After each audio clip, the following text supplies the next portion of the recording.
ጤና ይስጥልን ወደ ጄኤምኤም ቴሌቪዥን ተመልካቾቻችን የሳምንታዊ የጄኤምኤም የወጣቶች እንግዳ ሰዓታችን ላይ ነው የምንገኘው። ዛሬም እንደተለመደው ከአዲስ እንግዳ ጋር እንገናኛለን። ጸዳይ አለሙ የህይወት ምስክርነቷን ልትሰጠን በዚህ ተገኝታለች። ጸዲ ስለመጣሽ በጣም አመሰግናለሁ። መጀመሪያ ራስሽን አስተዋውቂልንና ለተመልካቾቻችን ወደ ቆይታችን እናልፋለን። እሺ አመሰግናለሁ። ስሜ ጸዳይ አለሙ እባላለሁ። በጌታ ነኝ። ይኸው ነው። ጸዲዬ እንግዲህ ብዙ እግዚአብሔር በህይወቷ ያደረገው ተአምራቶች አሉ። እነሱን ታጋራናለች። እስኪ እንደው ካስተዳደግሽ ብንጀምር የጸዲ አስተዳደግ ምን ይመስል ነበረ? ያው እድገቴ እንደማንኛውም ኢትዮጵያዊ ያው ነው ያደግኩት። ይሄ በጣም በጥብቅ ቁጥጥር የሚባልም አይነት ከእናታችን ጋር የኖርኩትና በጣም ይሄ በቃ ከጥንቃቄና ከቁጥጥር ጋር ከበዛ ጋር የኖርኩት።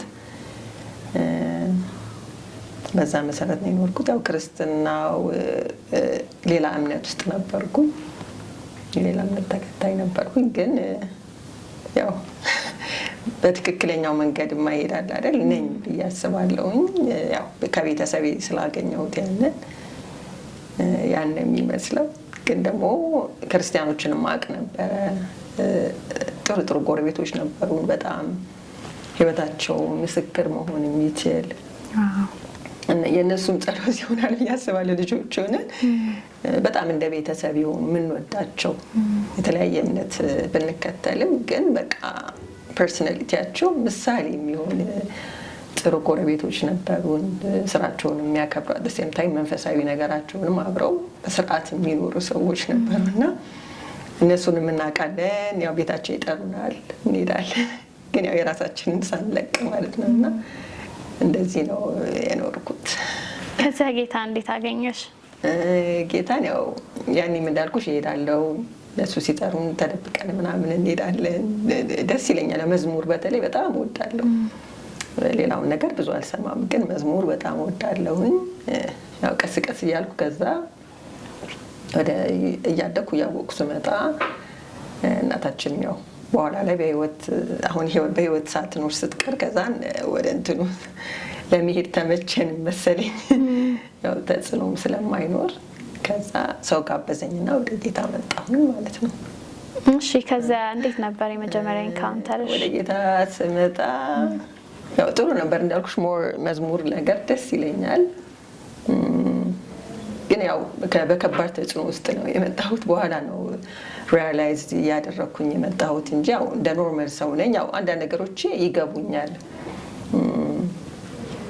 ልጅም እያለሁ የሞት ፍርሃት አይነቶች፣ ብቻዬን ቁጭ ስል የመደንገጥ አይነት፣ ቶሎ ብዬ ከግቢ እወጣለሁ። እንደውም ሰው ድንገት ቤት ውስጥ ከሌለ የሆነ እየሞትኩ እንደሆነ አይሮን የሆነ ሳያመኝ የሆነ ቅይር ያደረገኝና ልሞት እንደሆነ አይነት ያስረዳኛል። ልጅ ሆኜም እና ቶሎ ሰው ፈልጋለሁኝ ምናምን እና ስለ እግዚአብሔር ያው በሪሊጂየስ ፋሚሊ ውስጥ በመጣ እግዚአብሔር ጋር ብዙ እንደዚህ ኢንቲሜት አይደለሁ። ኢንቲሜት ማለት ላይክ እግዚአብሔር ይመስገን ምናምንም አይደለም ነበር። ባይተወይ በጣም አልወድም።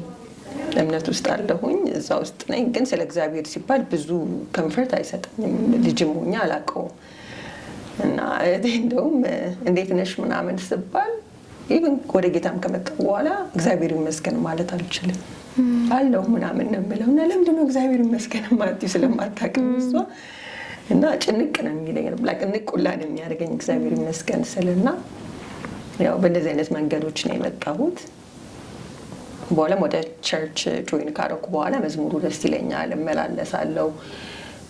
የነበረብኝ ተጽዕኖ ግን ትሩ ታይም ነው የተገለጠው። እኔም እንደዚህ አይነት በጣም ጭቆና ውስጥ እንዳለው እንዳልኩሽ በአንዳንድ ባህሪያቶች ምናምን ምረዳቸው ነገሮች አሉ። ግን በዚህ ልክ እንዲህ አይነት እንትን ውስጥ እንደገባሁኝ ያወቅኩት ትሩ ታይም ነው። ቸርች እመላለሳለሁ። ቤተክርስቲያን ሲሄድ ቃል ሰምቼ ቃሉ ይጠፋብኛል። ከበር ነው የሚጠፋብኝ ማለት በቃ ደስ ብሎኝ እሄዳለሁ። ሳልፎርሽ ነው የሚሄደው። ደግሞ ጎበዝ ነኝ እንዲህ ህብረትም ሲኖር ህብረት አልቀርም ምናምን በቃ መንፈሳዊ ነገሮች መሄድ ፈልጋለሁ። ያው ትግሉ እንዳለ ነው እና አልቀርም። ያው ከቸርች በጣም እመላለሳለሁ። አንዳንዴ ከእግዚአብሔር ጋር እሟገታለሁ። እንትኑ ትግሉ ሲበዛብኝ በቃ አልፈልግህም በቃ ተወኝ እላለሁኝ። ከዛ ደግሞ ራሴን ሄጄ ያገኘዋለሁ። ሰዎች ደግሞ እግዚአብሔር ያዘጋጁልኛል፣ ላይክ የሚጸልዩልኝ አትቅሪ ብለው የሚያነቃቁኝ ሰዎች ያዘጋጅልኛል። እንደዛ እያልኩኝ ያው አመታት ቆጠርኩኝ። ግን የነበረብኝ መንፈስ ሳይገለጥ ማለት ነው እየተመላለሱ ቃል እየሰማሁ the only problem ያው ቃል ነው የሚጠፋብኝ እንጂ ሌላ ችግር የለብኝም። ዘምራለሁ፣ ሁሉን መንፈሳዊ ስርዓት አደርጋለሁ። በቃ ተጠምቄ ምናምንም ሁሉ ይሄ ሁሉ ማለት ነው። ግን በኋላ ነው መንፈሱ እንትን እያለ የመጣው እየተገለጠ የመጣው በጊዜ ብዛት ማለት ነው። ከዚያ ምን ምልክቶች በህይወትሽ ታይ ነበረ? ምናልባት በጣም በትግል ውስጥ እንዳለፍሽ አውቃለሁኝ እና ምን አይነት ስትራግሎች ነበሩሽ? ስትራግሉ ያው አንዳንዱን እዚህ ጋር አልናገርም። ወደፊት ያው መናገር ሲሰማኝ እናገራለሁ። እና ያው ወደ እንትን ከመጣ በኋላ እንዳልኩሽ መንፈሳዊ ስርዓቶችን አደርጋለሁኝ። ያው የሚተናነቀኝ ትግሎች በጣም አሉ። ትሄጃለሽ አትሄጂም፣ የቸርች ሰዓት ሲደርስ መታመም፣ በጣም ጤነኛ ሆኜ ውዬ የቸርች ሰዓት ሲደርስ ምናልባት ቮሚት ሊያደርገኝ ይችላል። በቃ የሚገባሽ አይነት ትንቅንቅ አለ አይደለ? በቃ የሆነ ፊቴ ላይ ሰዎች የሚያዩት ነገር አለ ይመስለኛል። የሆነ ቁጣ አይነት ምናምን እንደሱ ነገሮች አሉ እና ሆዴ ውስጥ ነው ደግሞ ሞር እንትኑ ህመሙ የሚሰማኝ ምስልሽ። ይሄ መታወኩ ከዚህ ውስጥ ነው የሚጀምረው እና አውቀዋለሁ። ላይክ ፊቴን ይቀያይረዋል። ሰምሃው እረዳለሁ። ነርቨስ ያደርገኛል ምናምን ከሰው ጋር አጋጫለሁኝ እና ያው እንደዛ እያልኩኝ ሄድኩኝ። በኋላ እንግዲህ በጣም ችግሩ የመጣው የእግዚአብሔርን ቃል ለማንበብ ስወስን ነው የሄድኩ ምናምን እና ኩዌስችን ማድረግ ጀመርኩኝ። በጌታ ሆኛለሁ ግን አንዳንድ የራስሽን ኤቫሉዌት ታደርጊያለሽ እና ዋትስ ማይ ቼንጅ ግን አንዳንድ ባህሪዎቶቼን ይሄ ወጣ ያሉ ነገሮች አሉኝ እና ምንድን ነው። ከዛም ባለፈ ደግሞ ልክ በጌታ ኮንኩ በኋላ ሌሊት ላይ የሆኑ የማስፈራሪያ ህልሞች ምናምን መምጣት ጀምሩ። እናቴን እየተመሰሉ እሷ በህይወት የለችም። በቃ ማስፈራራት፣ ማነቅ፣ እንደሱ አይነት ቻሌንጆች ነገሮች መጡ። ፊዚካሊ እስኪሰማሽ ድረስ እስክነቃ ድረስ የሆነ አመት ላይ እንደውም የሆኑ ተከታታይ አመቶች 9 ሰዓት ላይ ያነቃኛል። ሰዓት ሳይ እንዲህ ምንድን ነው ጉዱ ኤግዛክትሊ ማለት የምነቃበት መንገድ ግን ወይ እሷ መጣ ታንቀኛለች፣ ወይ በኢየሱስ ስም እንዳትይ ትለኛለች፣ ወይ የሆነ ከነበርንበት ቤት ከኮምፓውንዱ ስታስወጣኝ አሳዳኝ ጨለማ ውስጥ ምናምን ያለው ቤታችን ክፍል ውስጥ ማያቸው ነገሮች አሉ። ይሄ ዘንዶ የሚባለው አይነት ማለት ነው። ዘንዶ ራሱ የሚለውን ያኔ ነው ያወቅኩት እና የተወሰነ ከሳሎን ቤቱ ላይ የማየው እንደዛ ትልቅ እንስሳ አለ እና እሱ ድንገት ያነቃኝና ከዛ አልተኛም ወይ ደግሞ ላይ ይወድቅብኛል እና በጣም ሼክ ያደርገኛል እንዲህ ከራሴ እስከ እግሬ ድረስ እና ከዛ ግን መተኛታችን ቁጭ ብዬ ያለቅሳለሁ፣ እፈራለሁ። በቃ እንደምሞት ነው የሚነግረኝ። ድምፆች ሰማለሁ። በደንብ ጊዜ ይሰጠኛል። ይህን ሳምንት ተዘጋጂ። እንግዲህ በጌታ ሳልመጣ ምንም እንደዚህ አይነት ነገሮች አልነበሩም እና ጓደኛዬ ጋር ሁሉ እንዲደውይላት አውቃለሁ። በዚህ ሳምንት ስለምሞት እየተዘጋጀው ነው ምናምን ብያት ቅርታ እንግዲህ ትንሽ ነገር አይደለም እና ደንግጣ ነይ በቃ እንጸልያለን ምናምን እና በደንብ ነው የሚያሳምነኝ። እንዲህ እንደምልሽ አይነት ድምፅ አይደለም። ልክ የመንፈስ ቅዱስ ድምፅ ኮምፈርት እንደሚያደርገን ያም ደግሞ በቃ ሀይሊ ሁሉ በቃ ሲከዳኝ ይሰማኛል። ፊዚካሊ በጣም ጤነኛ ሰው ነኝ። ያን ድምፅ ሰማው ማለት ግን በቃ ልቤ ይረዳል። አንድና አንድ ማቀው እንደምሞት ነው እና በተለይ ደግሞ ይሄ ክረምት ሆኖ ወደ መስከረም ሊጠባ ሲል እሱን ሲዝን አልወደው። አትገቢም ያኛውን አመት ይለኛል። ከዛ ራሴን ማሳመን ጀመርኩ። ኦኬ በቃ ለምን አንዳንዴ በጣም ድምፆች በስተው ፈርተሽ ልጋፈጠው የምትያለ አይደል? ከዛ ራሴንም ደግሞ እንትን ለማለት ማሰብ ጀመርኩ። እንደዚህ ኤቭሪ ታይም ትሞቻለሽ ነው እያለ ከሚያስፈራራኝ ላይፌ ሜስድ አፕ ነው የሆነ ነገር ጀምሬ ይበላሻል ምናምን በቃ ይሄ በጣም ጠንካራ የሚባል ሰው ነኝ። ለማጋነን ሳይሆን በጣም ከእናቴ የወሰድኩት በጣም ሃርድ ወርከር ነኝ። የወንድ ስራ የሚባል አላውቅም። እና እነሱ ነገሮች ሁሉንም መበለሻሸት የጀመሩት በቃ እኔ ነኝ እስከምል ድረስ የሚያውቁኝም ሰዎች እንደዛ አይነት ጠንካራ ሰው ምናምን ምን ሆነች ነው ምናምን እስከሚሉኝ ስራ ይበላሻል በቃ ሁሉ ነገር እና እንዴ what's the point ታዲያ ወደ ጌታ መምጣቴ? እኔ የማውቀው እኮ ስሰማም ወደ ጌታ ሲመጣ ነገሮች እንደሚስተካከሉ ነው እንጂ እንደዚህ መስራት የሚሆኑ ከሆነ ከዛ የራሴን እርምጃ ለመውሰድም የሄድኩባቸው መንገዶች አሉ። እዚህ ጋር መናገር ባልፈልግም በቃ ለምን ያንን የሚያስፈራራኝም ድምፅ ራሴ አልገላግለውም እንዳይመጣ ስሪ ራሴ አክሽን ወስጄ አይነቶች ሞካክሬ ማቃለው እንደሱና ሌሊቶቼ በጣም የሚያስፈሩ ናቸው። ከመንቃቱ ባለፈ ላይክ እንዴላ እየመጡ እንትን የሚሉኝ ሰዎች አሉ። የተለያዩ ሰዎች ምናምን ፊዚካሊ በቃ ማያቸው አንዳንድ አይቻቸውም ማላቃቸው ሰዎች ምናምን ይሄ እንትኑ በጣም ረጅም ነው ሰንሰለቱ ሲገባኝ። ዝም ብሎ የዘር ምናምን ነገር ብቻ ሳይሆን ይሄ እንደ ጋብቻም አይነት ነገሮች ማለት ሌሊትም ከማያቸው ኮንቲኒየስሊ ከሚመጡትና ከባድ እንትን እንደሆነ ያለውበት ገባኝ። በኋላ መጽሐፍ ቅዱስ ግን አላነብም የሆነ ጊዜ ሁሌ እሰማለሁ፣ ስብከት ግን ይጠፋብኛል። እና ሁላችንም በቤታችን መጽሐፍ ቅዱስ አለን፣ ትራስሽ ላይ ታረጊያለሽ፣ ታቅፊያለሽ ምናምን ነው። የሆነ ቀን ስቲል ግለጠው ምናምን ብዬ ግልጥ ሳረገው ነርቨስ መሆን ጀመርኩኝ ማለት ነው። ሰውነቴ ሲቆጣ ነገሩ ላይ ተሰማኝና the first day እንደዚህ አድርጌ ወረወርኩት ማለት ነው። ወደ ግድግዳ እንደዚህ አጋጭቼ ወረወርኩት። ከዛ እልህ ደግሞ አለኝ አንዳንድ ነገሮች ናቹራሊ በቃ አረገዋለሁ የሚልና ለምንድን ነው እንደዚህ ሆነው? ከዛ በሚቀጥለውም ቀን ልክ ገልጣለሁ።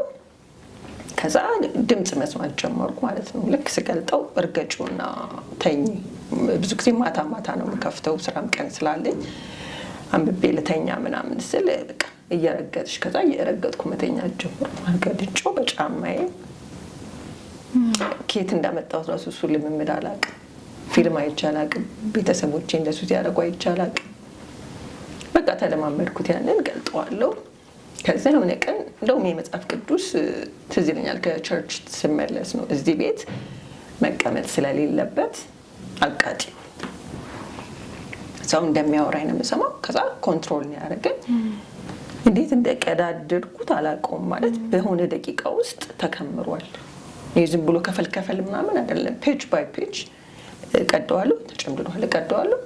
ከዛ እንደ መኝታ ቤት ላይ ከምር ብሎ ክሊክ ማቃጠያ እሳት ላመጣ ዋክ እያደረኩ ወደ ኪችን ወደ ራስሽ እንደምትመለሺው አለ አይደል? ከዛ ምን እየሰመለስ ተከምሯል፣ ተቀዶ በጣም አለቀስኩኝ። ተዘኛ የሆነ አገልጋይ ደውዬ በቃ እግዚአብሔር ዛሬ እንዲያርጋለሁኝ ይቀስፈኛል፣ በቃ እሞታለሁ። ምክንያቱም ቃሉን ነው እንደዚህ ያደርኩ። ምንም ችግር የለም አንቺ አይደለሽ ምናምን። ከዛም በቃ አግኝቶ እሱ ማገለገለኝ። ከዛ ወዲህ እሱም ተቀደደ። ለጓደኞች ለአንዳንዶቹ ነገርኳቸው። ከዛ 2 ባይብል እንደውም ኖረኝ፣ እንደውም ይሄን ታነቢያለሽ ብለው ከዛ እንትኑ ቻሌንጁ ቀጠለ ማለት ነው። ከዛ ያው መቅደዱና ረግጦ መተኛቱ ቀረ። ከዛ ቮሚት ደግሞ ጨመረኝ ማለት ነው። ዝም ብሎ ኖርማል ቮሚት አይደል ማለት ስሜቱ ራሱ በጣም አልወደውም እና ከዚህ ጋር እና ደባብ እንደሚባለው ማለት ነው እና አይ ካን ፊል ኢት ሲሄድብኝ ውስጤ ማለት ነው። እንገልጨው አንድ መስመር ማንበብ አልችልም። ከዚህ ከታች ጀምርና እንደዚህ እያለ ከቀጠልኩኝ ይቀጥላል። እዚህ ጋር ይዘኛል ማለት ነው። ከዛ ማስወጣት አለብኝ፣ ማስቀመጥ አለብኝ። ከዛ ደግሞ እሱ ትግል ጀመረና ከዛ በውጭም ለአገልጋዮች እነግራለሁ። በቃ ፌስታል ምናምን ይዤ ነው የምዞረው ሁሌ መጽሐፍ ቅዱስ አንብቢ ከተባልኩ ምናምን ጠንከር ያለ ነገር ከመጣ ሊያስጨንቀኝ ይችላል ብዬ ስለማስብ በቃ ገበያ እንደሚሄድ ሰው ፕላስቲክ ምናምን ቦርሳ ውስጥ አይጠፋም። አርጎኝም ያውቃል። እንደዛ አገልጋዮች ጋር ሄጄ እንደዛ ቮሚት አርጎኝ አንብቢ ብለውኝና በቃ በሱ ደግሞ ማልቀስ ጀመርኩ። ለምንድነው እንደ ሰው ማላነበው? እኔ ሰው ያነባል መጽሐፍ ቅዱስ፣ የሚጠፋብኝ ነገር አለ ወዲያው ተሰብኬና ሌላ ደግሞ ያላነሳሁልሽ ያው ነቢያት ጉባኤ ጋር ደግሞ መሄድ ጀመርኩኝ። ብዙ ነቢያት ጋር ነበር የሚሄደውና ከጭንቀት የተነሳ ዴሊቨረንስ ያለባቸው ጋር ላይ ሄዳለሁና እዛ ደግሞ መጣል ጀመረኝ ማለት ነው። እዛ ስቴጅ ይጥልሻል? ይጥለኛል። ሲጸለይ ምናምን በጣም ኃይለኛ ጸሎት ሲኖር ባይተው መዝሙር ምናምን ብዙ እንትን አይረብሸኝም።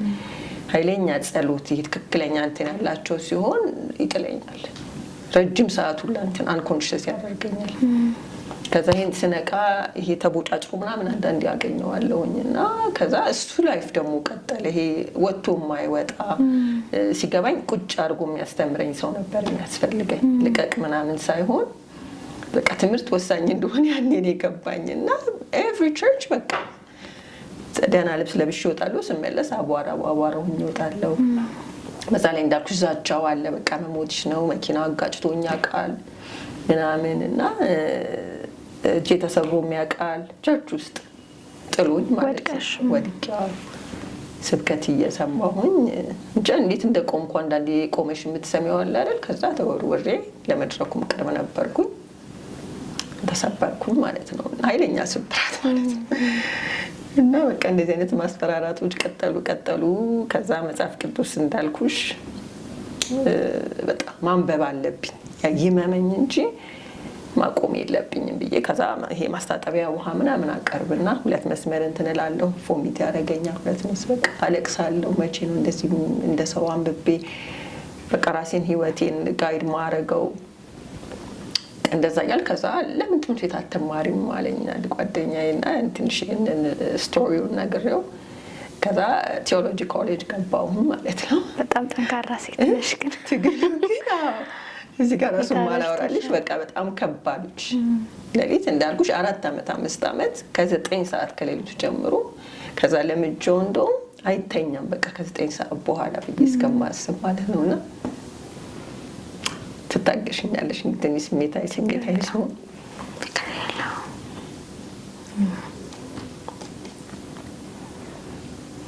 እና ከዛን ቴዎሎጂ ተመዘገብኩኝ። እሱም ከባድ ነበር የሆነ ልክ የትምህርት ቤት ሰዓት ሲደርስ በጣም ነው የሚገርመው። መገላበጥ ይጀምራል ሆዴ ውስጥ ማለት ነው። ከዛ ቮሚት ያደርገኛል። ከዛ ትግል አልውጣ መንገድ ላይ ሲያመኝ ጭንቀቱ ማለት ነው እና በቃ ወገቤን ሁሉ አስሬ ሄድኩበት ቀን አለና እንደዛ ሞሩ በሞት አልቀርብ እንዳልኩሽ አንዳንድ እልሆች አሉኝ ወዳቸው አልሸነፍም ነውና በጣም ብዙ ጊዜ ነው የሚያመኝ ሰዓቱ ሲደርስ እና በቃ ረስቼው ሰዓቱ እንደደረሰ ትዝ የሚለኝ ሲያመኝ ነው። መገላበጥ ሲጀምር ባኞ ሲያመላልሰኝ ምናምን ነው ማይ ጉድነስ እንደዛ እያልኩኝ በቃ ለማንበብ በጣም እየጠቀመኝ መጣ። ያው ዲፕሎማ ላይ በተለይ ከባድ ጊዜዎች ነበሩ ማለት በቃ በጣም ያመኛል፣ ያስፈራራኛል ምናምን በቃ መጨረሻሽ አንቺ ሞት ነው። ከሜሬጅ ጋር ተገናኝቶ ይሄ በቃ ማግባት እንደማልችል ይነግረኛል። ካገባሽ ከወለድሽ በህይወት አትቆይም፣ በደንብ አሳምኑኝ ሁሉ እሱ ማለት ነው። ይሄን ከፈለግሽ እዚህ ውስጥ ትገባለሽ፣ አለበለዚያ መግባት አትችይም። እንግዲህ በኋላ ሲገባኝ የጋብቻም አይነት ኪዳን ነው መሰለኝና እኔ ከማመጣቸው ከምሰጥሽ ሰው ውጪ እንዲህ ማድረግ አትችይም። ሳስበውም ደግሞ ወደ ላይፍ የሚያመጣቸው ሰዎች በቃ እንድባክን የሚያደርጉ ሰዎች ናቸው። ብዙ ነገር በካክኖብኝ እንዲሄዱ የሚሄዱ ሰዎች ናቸው እና ኢንቴንሽናል የሚልካቸው ናቸው ሲገባኝ እና በቃ እንደዚህ ውስብስብ ያለ ህይወት ውስጥ ሆኜ ዲፕሎማው ተጨረሰ። ከዛ በቃ እንትን ሞራል ይመጣና ዲግሪም ቀጠልኩኝ። እንግዲህ አሁን ደግሞ ደህና ነኝ። ግን በቃ ህይወቴን መስመሪያ ሲያዘው መጽሐፍ ቅዱስ የእግዚአብሔር ቃል ነው። ጸቡም የጀመረው በእግዚአብሔር ቃል ነው እንዳልኩሽ። ሳምንቱ ሙሉ ሲሄድ የትም ቦታ ቢሄድ ራሱ ችግር የለብኝ። እቺን ገልጬ ግን አነባለሁ ያልኩ ለታ ከትግሉ ተጀመረ። ተናነቁ እንዲያርጊ ምናምን መስፈራራቱ ይሄ ነው እንግዲህ ባጭሩ። በጣም የገረመኝ ከስቶሪሽ ሁሉ በጣም ብዙ ነገር ነው ያለፍሽው። እግዚአብሔርን ብርታት ሰጥቶሻል። እውነት በዚህ ሁሉ ጸንተሽ መቆምሽ እግዚአብሔር ስሙ ይባረክ። ከእግዚአብሔር ነው እንደዚህ አይነት ጸጋ የሚሰጠው። በጣም ሳስተውል የነበረው ግን ቤተክርስቲያን ትሄጃለሽ፣ ታመልካለሽ፣ ግን ነፃ መውጣት የለም። ስለዚህ ሰይጣን የኛን ይሄ ቤተክርስቲያን መሄድ መዘመር ምናምን አይደለም የሱ መቃወሚያ ቃሉ ነው ማለት ነው። የሱ መቃወሚያ አብሬን ጨፍሬ ላበላ ሁሉ ይወጣለሁ ከነዛ ሁሉ ኮተቴ ጋር። እሱ ነው የሚገርም። በጥምቀት ውስጥ አልፍ ያለው አስቢ፣ ቸርች ውስጥ ሁሉ ጥሎኛ ቃል ለዛ እስከ መሰበር ድረስ እግሬ በውሃ ይቃጠላል። በቃ አደጋዎቹ አደጋ እንዳይመስልሽ በቃ በህይወት እንዳልቀጥልና በቃ የእግዚአብሔር ቃል እንዴት ፓወር እንዳለው ያወቅኩት በዛ መማርም የተነሳሳው ለዛ ነው። ለካ እስከዛሬ ዝም ብዬ ነበር የምመላለሰው። እንዳልኩሽ ምንም ስርዓት ፈጽሞ መመለሱ ከሳምንት እስከ ሳምንት የሚሄድበት ነበር። ተጨንቄ ዛሬ እንትና ጋ ነገ እንትና ጋ ምንም ነገር ህይወቴ አይሰራም፣ ለውጥ አታይም። እንደገና በቃ አልተረበሸም። ተስማምተን እየቀጠልን ነበር። ስለዚህ ዴሊቨራንስሽ ፕሮሰስ ነበር ማለት ነው። ረጅም ታይም የወሰደ ፕሮሰስ ነበረ። ረጅም ታይም። ስለዚህ እንዴት ነው ነፃ የወጣሽው? ምናልባት ፕሮሰሱን ባጭሩ ብናወራው። እዚህ ጋር ነው ማለት አልችልም። እግዚአብሔርንም አውርቼው አውቃለሁ። ላይክ ለምንድን ነው የኔ እንትን የሚረዝመው? አንዳንዶች ቶሎ ይወጣሉ እና ያንቺ ፕሮሰስ ነው። በቃ እንደ ድምፅ የሰማሁት ፕሮሰስ ነው። ታገሽኝ። በጣም ያሰለቻል ማለት እዚህ ጋር ያላወራሁሽ ነገሮች እንደምትፈልጋቸው ሳይሄዱ ሲቀሩ የሚፈጠርብሽ ዲስከሬጅድ መሆን አለ። በቃ ብዙ ነገር ሌሊቶቼ በጣም የሚያስጠሉ ናቸው። መጀመራቸው ነገሮች አይሆኑም። እንደዚህ አይነት ሰውም አልነበርኩኝም። ማለት በቃ ሁሉ ነገሬን አረጋለሁ ብዬ ወጥቼ ሰርቼ የምመለስ ሰው ነበርኩና እንትን ነው እዚህ ጋር ነው አልልም። አንዳንዴ ለራሴንም ዴሊቨር አደረግ ነበረ። ጾም ጸሎት ይዝና በቃ እግዚአብሔር በሚያሳየኝ አቅጣጫ እኔ በጣም ቮሚት ያደርገኛል ራሴ እየጸለይኩኝ ማለት ነው። እና በእንደሱ አይነት ወይም እዚህ ጋር ነው ብዬ አልልም። ግን በቃ እንዳልኩሽ የባሰው ጦርነት የተጀመረው ቃል ለማንበብ ስጀምር፣ ከዛ እየተማርኩ ስመጣ ፈተናው እየበዛ መጣ። ከዛ ግን it was process የሆነ በጣም ጊዜ የወሰደ ግን ምን አሰብ ከዛ ዝም ብዬ ምንድን ነው የምረዳው ለሌሎችም ትምህርት እንዲሆን ማለት ነው። ለምን ነፃ አልወጣም ብለሽ በጣም ተስፋ ትቆርጫለሽ። ባክ ለማድረግም ተወትም አድርጌ ያውቃለሁ። እንደዚህ ከሆነ ህይወቴ የባሰ ገመድ እየጠነከረብኝ የመጣ ስራቱ ከሆነ በቃ ቤቴ ለምን አልቀመጥም ለምን አይቀርም አይነት ክርስትናውንም እና ምንድን ነው የምረዳው በጣም ጥልቅ ጉድጓድ ውስጥ የተጣለ ሰው አወጣጡና ቀረብ ያለ ጉድጓድ ላይ የወደቀ ሰው አንድ አይደለም። ቀረብ ያለውን አንቺ ብለሽ ዘልሽ ልትወጪ ትችያለሽ። የትንሽ ሰው ሰፖርት ነው የሚያስፈልግሽ። በጣም ጥልቅ ከሆነ ግን ብዙ ሰውም ተረባርቦልኛል። እሱን ነው የምረዳው። የነበርኩበት ቦንዴጅ ጥልቅ ስለነበረ ማለት ነው። እና ለምን አልሆንም ስትይ እግዚአብሔር አሰራር አለ። ከዛ ደግሞ ኢትስ አ ፕሮሰስ። በዛ ውስጥ ግን ብዙ ነገር ተምሬያለሁ። ብዙ ትግሎች አልፌያለሁ። እኔ ነኝ እስከምል ድረስ ማለት ነው። ይሄንን ጨለማ ያለፍኩት እኔ ነኝ።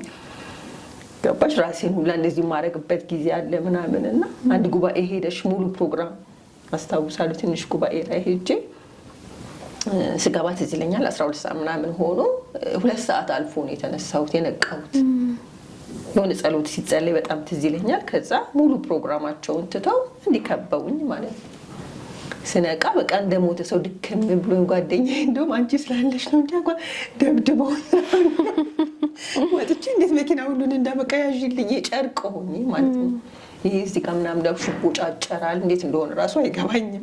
ብዙ ጊዜ አንኮንሽስ ስለሚያደርገኝ ማለት ነው። እና ያው እንደዚህ ያለ በጣም የሆነ ፕሮሰስ ነው እንትን ያለኝ። ዛሬ የሆነ ነገር ሲያደርገኝ አሁን ቢያንስ ገልጬ ሳነብ አይተናነቀኝም። የሚያስጠላውን ስሜት አልሰማውም ሆዴ ውስጥ እና ረጅም ጊዜ ነበረ ይሄ የሚገረበጠው ነገር ረጅም ጊዜ እና እንትን አልወደውም ራሱ የሚሄደው አካሄድ ወዲህ ውስጥ ዝም ብሎ እንዲህ አይደለም እና በደንብ ፊል አደርገዋለሁ ሲንቀሳቀስ ነው። ግን አሁን ተመስገን ነው እዚህ ጋር ነው ባለደም የዳንኩበትን ሰዓት ግን በቃ እየዳነ እንደዚህ የተስተካከልን አይደል የምንመጣው እንደዛ ነው የመጣሁት። ነፃ ያወጣሽ እግዚአብሔር ይባረክ። በጣም ደስ ይላል። በጣም ደስ የሚል ምስክርነት ነው። አሁን ህይወትሽ ምን ላይ ነው ያለው? አሁን ህይወቴ እንግዲህ ያው አላገለግልም።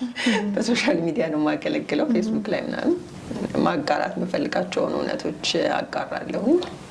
ያው ማገልገል እንዳለብኝ ይሰማኛል፣ ግዴታም ነው። በተረፈ ግን አሁን ደግሞ እንትን ላይ ነው ቴዎሎጂን ከጨረስኩ በኋላ ካውንስሊንግ ሳይኮሎጂ አሁን ማስተርስ እያጠናሁኝ ነው። አሁን እሱ ላይ ነው ፎከስ ማድረግ ያለሁት። ያው በጣም ደስ ይላል ጸድዬ። እሱ ነው ያለው። በጣም ቴንኪው። በጣም ደስ የሚል ህይወት ምስክርነት ነው በእውነት ሼር ያደረግሽን። ወጣቶች ብዙ እንደተማሩ አስባለሁኝ። ብዙ ሰዎች ደግሞ በእንደዚህ አይነት መንገድ ውስጥ እንደሚያልፉ አስባለሁኝ እና ተስፋ አለ። ፕሮሰስ ነው እና ደግሞ የእግዚአብሔርን ቃል እንዲያነቡ እንደ ምንም ቢሆን ቸርች ከነ ድካማችንም ቢሆን ቸርች መቅረት የለብንም። እግዚአብሔር መቼ ነፃ እንደሚያወጣን አናውቅምና ኮንሲስተንት መሆን አለብን የሚለውን ነገር ይዣለሁ። እንግዲህ ከነገርሽን ነገሮች እንግዲህ ካንቺ በላይ በጣም በህይወቱ ብዙ ትምህርት የወሰደ ሰው አለ ብዬ አላስብምና እስኪ እንደው እንደ መሰነባበቻም እንደ ማጠቃለያም እንዲሆነን እስኪ የተማርሻቸውን ነገሮች ለወጣቶች ሼር የምታደርጊያቸውን የምታስተላልፊው መልእክት እንድትነግሪን እድል ልስጥሽ። እሺ ያው አሁንም ከእግዚአብሔር ቃል ጋር ተያይዞ ነውና የእግዚአብሔር ቃል ፕሪንሲፕል ነው፣ መመሪያችን ነው። ይሄ መጽሐፍ የእግዚአብሔር ቃል የተሰጠው ለሆነ ቸርቾች አይደለም፣ ለኦርቶዶክስ ለካቶሊክ ምናምን ተብሎ አይደለም። በእግዚአብሔር አምሳል ለተፈጠረ ሰው በሙሉ መመሪያ ነው።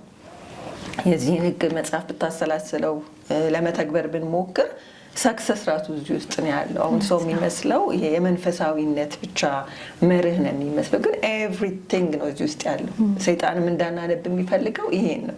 ከሰው ጋር እንዴት እኖራለሁ፣ አለቆቼ እንዴት አከብራለሁ፣ ከባለስልጣናት ጋር እንዴት ነው መኖር ያለብኝ፣ በትዳር ውስጥ በጓደኝነት ውስጥ ስራ ኢቭን እንዴት ነው ገንዘብ መያዝ ያለብኝ፣ ታታሪ እንዴት ነው መሆን ያለብኝ እና በቃ ይሄን ነገር እንደ መርህ እንድንጠቀመው።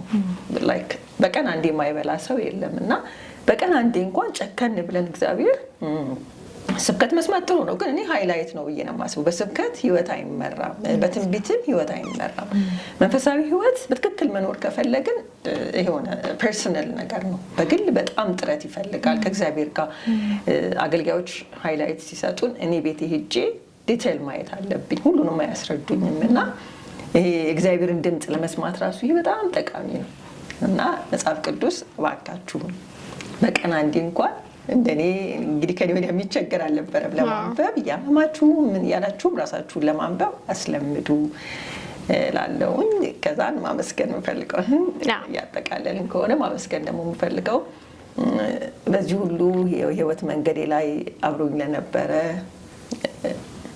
በመውደቄ በመነሳት ሁላ እየታገሰኝ ሐዋርያው ጳውሎስ እንደሚል ከኃጢአተኞች ያው ህይወቴንም ስለማውቀው አካሄዴን መንገዴን ከኃጢአተኞች ዋና የምባል ሰው የነበርኩኝ፣ ግን ለሚድኑ ሰዎች ምሳሌ ሊያደርገኝ ትዕግስቱን በቃ ምን ያህል ታጋሽ እንደሆነ በእኔ ሊያሳይ ፈልጎ እግዚአብሔር እዚህ ድረስ አድርሶኛልና እንደገና እድልም ሰጥቶኛልና ሰግጄ ማመስገን እፈልጋለሁ።